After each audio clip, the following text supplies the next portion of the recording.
మాది మహిళా పక్షపాత పార్టీ. మహిళల రక్షణ కోసమే మా పార్టీ. మేం చట్టసభల్లో మహిళా రిజర్వేషన్ బిల్లు తీసుకొచ్చాం. ఇది ఆ మూడు పార్టీల స్లోగన్.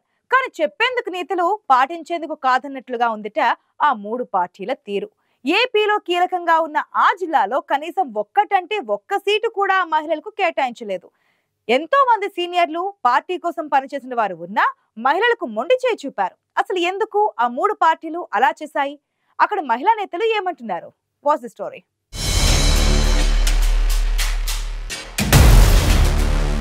చట్టసభల్లో మహిళా రిజర్వేషన్ అనేది పేరుకేనా? బీజేపీతో పాటు మిత్రపక్షాలు కూడా ఈ ధర్మం పాటించాల్సిన అవసరం లేదా? ఉమ్మడి పశ్చిమ గోదావరి జిల్లాలో కూటమి పార్టీలు ఒక్క మహిళకు కూడా సీట్ ఇవ్వకపోవడం ధర్మమేనా? ప్రస్తుతం ఇదే జిల్లాలో చర్చకు దారితీసింది. టికెట్ ఆశించి భంగపడ్డ మహిళా నేతలైతే తమ పార్టీలపై గుర్రుగా ఉన్నారు. బీజేపీ మాత్రమే కాదు, దానికి మిత్రపక్షంగా వెళుతున్న తెలుగుదేశం, జనసేన పార్టీలు కూడా జిల్లాలో మహిళా నేతలకు ఒక్క సీటు కూడా ప్రకటించకపోవడం మహిళల పట్ల చిన్నచూపేనంటూ విమర్శలు వినిపిస్తున్నాయట. అటు ఏపీలోని అధికార వైసీపీ ఉమ్మడి జిల్లాలో ఒక ఎంపీ సీటును బీసీ మహిళకు, 2 ఎమ్మెల్యే సీట్లను మహిళలకు కేటాయించారు.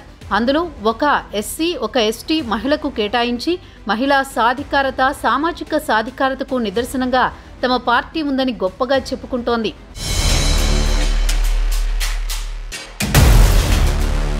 వైసీపీ గురించి ఇలా చెప్పుకుంటుంటే కూటమి పార్టీలు మాత్రం మహిళలను చిన్నచూపు చూశామని టాక్ వినిపిస్తుంది. జిల్లాలో ఉన్న మొత్తం 15 అసెంబ్లీ స్థానాలను కూడా పురుషులకే కేటాయించడంతో మహిళలు ఎవరూ కనబడడం లేదా అంటూ ఆగ్రహిస్తున్నారట. అందులోని దళిత, బడుగు, బలహీన వర్గాల మహిళలపై అవమానాలు, చీత్కారాలతో పాటు గుర్తింపు కూడా లేకుండా చేశారనే చర్చ నడుస్తోంది. ఇప్పుడు తెలుగుదేశం మాజీ మంత్రి పీతల సుజాత వ్యాఖ్యలతో మరింత దుమారం రేపాయి. వాస్తవానికి ఉమ్మడి పశ్చిమ గోదావరి జిల్లాలో మొత్తం 2 పార్లమెంట్, 15 అసెంబ్లీ స్థానాలున్నాయి. వీటిలో అటు పార్లమెంటుకు, ఇటు అసెంబ్లీకి సీటు ఆశించిన మహిళా నేతలు పొత్తు పెట్టుకున్న 3 పార్టీల్లోనూ ఉన్నారు. ఏ పార్టీలోనూ మహిళలకు న్యాయం జరగలేదు. వీరిలో ప్రధానంగా తెలుగుదేశం పార్టీలో పశ్చిమ గోదావరి జిల్లా పార్టీ అధ్యక్షురాలుగా ఉన్న మాజీ రాజ్యసభ సభ్యురాలు తోట సీతారామలక్ష్మి, అటు భీమవరం అసెంబ్లీ ఇన్ఛార్జిగాను ఉండగా పవన్ కళ్యాణ్ కాకుంటే ఆమె పోటీ చేస్తారని ప్రచారం జరిగినా ఇప్పుడు ఆ ఆశలపై నీళ్లు చల్లారట మిత్రపక్షాలు. పవన్ కళ్యాణ్ పోటీ నుండి తప్పుకుని టీడీపీ నుండి వచ్చిన అంజిబాబుకు జనసేన తరపున అభ్యర్థిత్వం ప్రకటించడంతో తోట సీతారామలక్ష్మి వర్గం భగ్గుమంటోంది.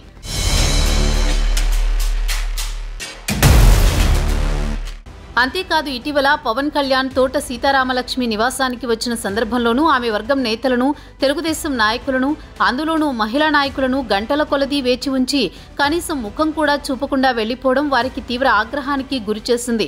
దీనికి తోడు తోట సీతారామలక్ష్మికి సీటు దక్కకపోవడం వరకు అడుగడుగునా భంగపాటు ఎదురవుతూనే ఉందట. ఇక జిల్లాలోని మరో సీనియర్ మహిళా నేత మాజీ మంత్రి పీతల సుజాత అయితే సీటు దక్కని భంగపాటుతో పాటు ఎదురైన అవమానాలు అన్నీ ఇన్ని కావు. ఉమ్మడి జిల్లాలోని 15 అసెంబ్లీ స్థానాల్లో 3 ఎస్సీ రిజర్వ్డ్ నియోజకవర్గాలుండగా ఆ మూడింట్లో ఒకటైన చింతలపూడి నియోజకవర్గం నుండి 2014లో ఎమ్మెల్యేగా పోటీ చేసి గెలిచిన పీతల సుజాత చంద్రబాబు కేబినెట్లో మంత్రిగా కూడా పనిచేశారు. అయితే పార్టీలోని కొందరు పెత్తందారులు, పెద్దలు కలిసి చేసిన వేధింపులు, అడ్డంకులతో మంత్రి పదవి నుండి కూడా ఆనాడు దించే వరకు ఊరుకోలేదన్న ఆవేదనను ఇన్నేళ్ల తర్వాత నేడు బయటపెట్టారు పీతల సుజాత. దీనికి కారణంగానే పొత్తు పెట్టుకున్న 3 పార్టీలు జిల్లాలో ఒక్క మహిళకు కూడా సీటు కేటాయించలేదని, అందులోనూ ఎస్సీ, మాల సామాజిక వర్గానికి సీటు ఇవ్వకపోవడం కూడా ఉద్దేశ్యంగా జరిగిందనే విమర్శలు వస్తున్నాయి.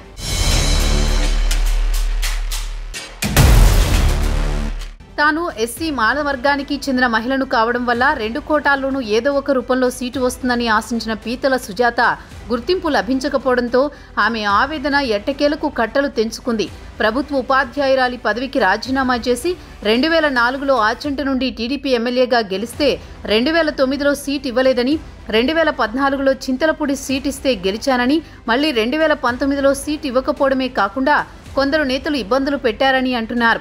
అయినా చంద్రబాబు కోసమే తాను పార్టీ కోసం పనిచేస్తున్నట్లు ఆవేదన బయటపెట్టారు పీతల సుజాత. 2024లో అయినా గుర్తిస్తారని, సీటు వస్తుందని ఆశిస్తే భంగపాటుతో పాటు తెలుగుదేశంలో పరిణామాలు తీవ్రంగా కలిచివేస్తున్నాయంటూ ఆమె చేసిన వ్యాఖ్యలు ఇప్పుడు తెలుగుదేశంలో మహిళలకు, అందులోనూ దళిత మహిళలకు అన్యాయం జరిగిందని చర్చనీయాంశంగా మారిందట.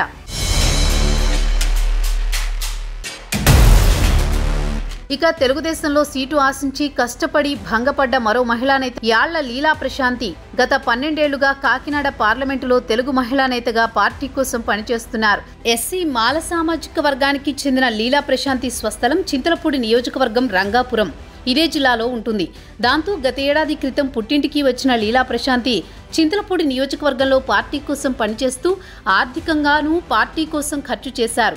ఎమ్మెల్యేగా పోటీ చేసేందుకు సిద్ధమైన తరుణంలో పార్టీలోని కొందరు పెద్దలు నీకే సీట్ అంటూ తిప్పించుకుని ఇప్పుడు మొత్తానికి అన్యాయం చేసేశారని ఆమె వర్గం తీవ్రంగా స్పందిస్తోంది.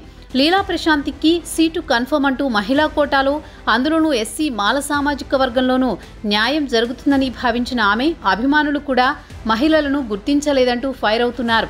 అలాగే పోలవరం అసెంబ్లీ నుండి మాజీ ఎమ్మెల్యే పూనెం సింగన్న దొర కోడలు మాజీ ఎమ్మెల్యే అబ్బయ్య గారి కూతురు పూనెం శశికళ సీటు ఆశించగా ఆమెను గుర్తించలేదట టీడీపీ అధిష్టానం. వైసీపీ పోలవరం సీటును ఎమ్మెల్యే తెల్లం బాలరాజు భార్య తెల్లం రాజ్యలక్ష్మికి కూడా ఇవ్వలేదు. ఇటు శశికళకు కూడా సీటు ఇవ్వకపోవడంతో మహిళా కోటాపై వారు పెట్టుకున్న ఆశలు అడియాసలయ్యాయట.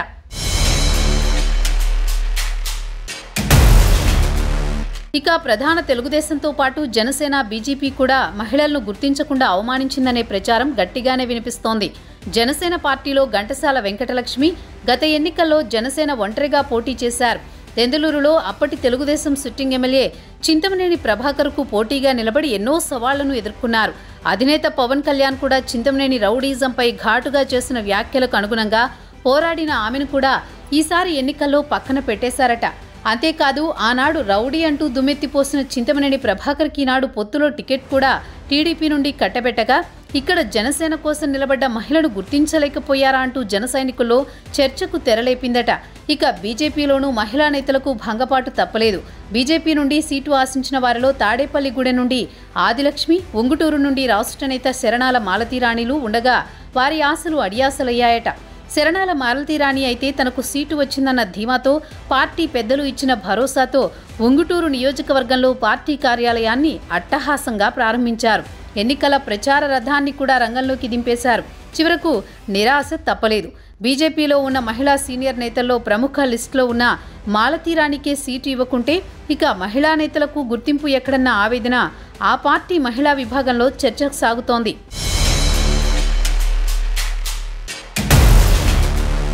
మొత్తానికి మిత్రపక్షాలైన తెలుగుదేశం, జనసేన మాత్రమే కాకుండా మహిళా రిజర్వేషన్ బిల్లు ప్రవేశపెట్టిన భారతీయ జనతా పార్టీ కూడా ఉమ్మడి పశ్చిమ గోదావరి జిల్లాలో మహిళలకు నిరాశ నింపింది. ఇన్ని రోజులు ఈ పార్టీల కోసం కష్టపడి పనిచేసిన మహిళల పరిస్థితి ఏంటి? 15 నియోజకవర్గాల్లో ఒక్క సీటు కూడా ఇవ్వకుండా మీరెక్కడ మహిళా సాధికారత చూస్తారని ప్రశ్నిస్తున్న వారికి కూటమి పార్టీలే సమాధానం చెప్పాలి.